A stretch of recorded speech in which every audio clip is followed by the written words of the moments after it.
है वो एक सामान्य सरकारी कर्मी की नौकरी नहीं है। ये बिल्कुल मैं सभी टीचर्स को कहता हूं। और यदि कोई टीचर यह सोच के आ रहा है कि ये सरकारी नौकरी है इसलिए मैं करना चाहता हूं या करना चाहती हूं, तो बहुत ही गलतफहमी में है। टीचर्स की नौकरी बिल्कुल भिन्न है और ये सबसे भिन्न है, मतलब इसका कोई तुलना किसी अन्य नौकरी से नहीं है। आप समझ सकते हैं, जब आप क्लास में जाते हैं तो बच्चे आपके सामने रहते हैं और आपको इस निगाह से देखते हैं कि आप उनको ज्ञान देंगे और आप उनका भविष्य बनाएंगे। एक सामान्य सरकारी नौकरी में क्या होता है, कार्यालय में बैठे हैं, संचिकाएं आती हैं जाती हैं, आप संचिका को कभी ऊपर भेजते हैं, कभी संचिका को नीचे भेजते हैं, आपकी मर्जी है, आप अप्रूवल करिए नहीं करिए, 5 दिन बाद करिए, 10 दिन बाद करिए। लेकिन एक शिक्षक की नौकरी नहीं हो सकती। आपका बिल्कुल जो आपका टारगेट सेगमेंट है वो आपके क्लासरूम में आपके सामने बैठा है और बिल्कुल टकटकी निगाहों से आपको देखता है कि आप उसको शिक्षा देंगे और आप उसको ज्ञान देंगे। और ऐसे भी नहीं है कि आज आपने उसको ज्ञान नहीं दिया तो 1 महीने बाद उसको ज्ञान दे देंगे, या आप सोचेंगे कि चलिए बाद में देखा जाएगा, आज हम थोड़ा मूड खराब है या मेरा तबीयत ठीक नहीं है या आज बहुत कष्ट से हम नाव पे चढ़ के आए, पानी पार करके आए, या देखिए पूरा कपड़ा मेरा भीग गया। उस छात्र को उससे कोई लेना देना नहीं। ये कष्ट आप डीओ को बोल सकते हैं, एसीएस को बोल सकते हैं, लेकिन जो आपके सामने जो कक्षा में बैठा छात्र छात्रा है उसको आपके कष्ट से कोई लेना देना नहीं। आप बहुत दूर पोस्टेड हैं, देखिए मुझे कहां जंगल के ऊपर भेज दिया, अधौरा पहाड़ पे, देखिए कटोरिया वांका में मुझे 2 नदी पार करना है, खगड़िया में 3 नाव पार करना है। उस छात्र को कोई लेना देना नहीं है आपके कष्ट से। उसको केवल शिक्षा चाहिए और वो शिक्षा ग्रहण करने आपके यहां आया है। उसके माता पिता का नजरिया देखिए, उनका माता पिता को भी आपके कष्ट से कोई लेना देना नहीं। वो आपके हवाले इस बच्चे को इसलिए भेजे हैं कि आप उसका भविष्य बनाएं, कि आप उसको पढ़ लिख कर एक ऐसा इंसान बनाएंगे जो कल समाज पर अपने पांव पर खड़ा हो। देखिए दोनों बहुत ही इंपॉर्टेंट स्टेक होल्डर आपके हैं, एक शिक्षक, एक छात्र है और एक उसके माता पिता है। और यह आपका दायित्व है कि आप ये दोनों दायित्व पूरा करें।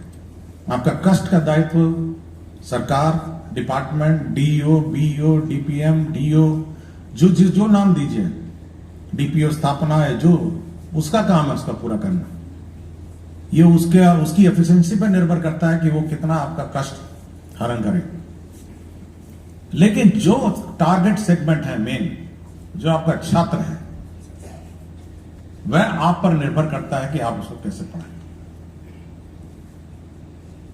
और अगर आप इस ड्यूटी में चूक जाते हैं, मान लिया आप गए, सुबह गए, हाजिरी लगाया, बायोमेट्रिक, ये पता नहीं कौन एसीएस आया, हाजिरी लगवाता है रोज, हेडेक है बिल्कुल।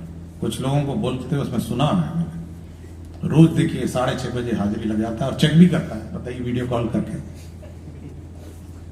तो और उसके बाद गए अपना बगल में दुकान में बैठ गए, क्योंकि बहुत सारे लोकल टीचर हैं, दुकान भी हो गई उनकी सामान्य रूप से। कुछ लोग का खेती भी हो गया, कुछ लोग खेत में अपना धान कटवाना जाते हैं, कुछ भूख के आते हैं, लेबर लगा के आएंगे, शाम को आएंगे, फिर हाजिरी लगा देंगे। तो अगर आपकी ये चूक हुई, मैं ये नहीं कह रहा कि जनरल परसेप्शन है मेरा, मैं एक 1% की बात करता हूं। ये 1% वाले हैं, मेरा अपना मानना है कि 99% टीचर्स बहुत डेडिकेटेड है। तो अगर आपकी चूक हुई तो आप समझ सकते हैं कि आपने कितना डैमेज किया। एक तो आपने उस छात्र का जीवन बर्बाद कर दिया, छात्र जब सच्ची में बर्बाद कर दिया। आपको उसको सिखाना था, आप नहीं सिखाया। वो क्लास 1 से क्लास 2 पहुंच जाएगा, फिर क्लास 3 पहुंच जाएगा, उसको चाहते ही नहीं, ना मैथ्स आता है, ना इंग्लिश आता है, ना कुछ आता है। सरकार ने आपको वेतन समय पे दे दिया, सरकार ने हाजिरी भी लगा दी, सब सरकार ने सब कुछ आपको दे दिया, लेकिन उस नन्ही सी जान की जिंदगी आपने बर्बाद कर दी। और बाद में जाके क्या बनेगा? वो जब 18, 19 साल, 20 साल होगा, सड़क पर बैठ जाएगा कि भाई हमको कुछ काम दे दीजिए, कुछ भी दे दीजिए, कुछ भी कर लेंगे।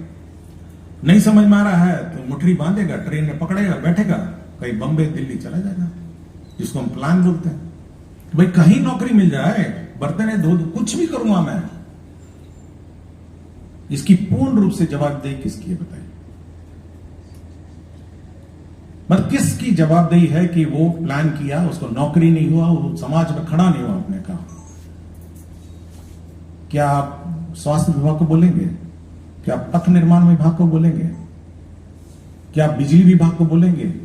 आप किस विभाग की जवाबदेही निर्धारित करेंगे इस घटनाक्रम में? ना सूरज घूम रहा था, मैं सोच रहा था कि आज क्या बात करूं मैं आपसे। इसकी पूर्ण रूप से जवाबदेही उस विद्यालय की है और उस शिक्षक की है। अगर वो चूकता है तो समाज में सब समस्याएं खड़ी हो जाएंगी। और ये अकेला विभाग है, मैं बता रहा हूं। कभी आपको लगता होगा कि शिक्षा विभाग क्या है, ये तो ऐसे ही था। इसकी इतनी जवाबदेही है कि दूसरे की जवाबदेही इतनी नहीं है। रोड आज नहीं बने, 6 महीने बाद बन जाएगा, ठेकेदार बना ही देता है, 1 साल बाद बना देता है। पुल है 1 साल नहीं 2 साल में बन जाएगा।